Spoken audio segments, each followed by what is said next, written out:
Donald Trump a déclenché une onde de choc mondiale. La semaine dernière, il a annoncé des droits de douane massifs sur les importations américaines. Cela signifie donc que les entreprises américaines devront payer davantage sur les produits importés.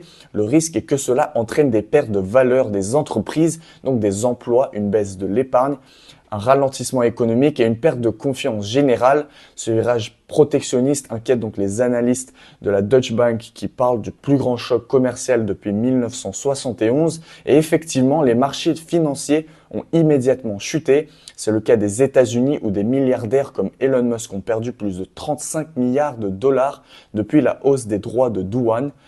En Europe, les bourses de Paris ou celles de Francfort ont perdu plus de 5%. En Asie, Hong Kong a connu une chute historique de 12,65%. Alors qu'en est-ce pour le Luxembourg? Eh bien, très peu exposé directement avec seulement 3% de ses exportations vers les États-Unis. Le Luxembourg reste tout de même vulnérable via sa dépendance au commerce intra-européen, surtout avec l'Allemagne dans le secteur automobile. Mais est-ce que cela veut dire moins de pollution maritime?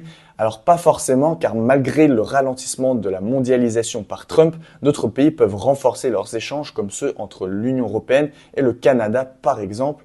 Malgré la médiatisation, il faut comprendre que les bourses varient sans cesse. Il est trop tôt pour juger, mais cela ne veut pas dire que l'impact ne peut pas être négatif au long terme. Il faut tout de même rester critique et voir si la situation se stabilise.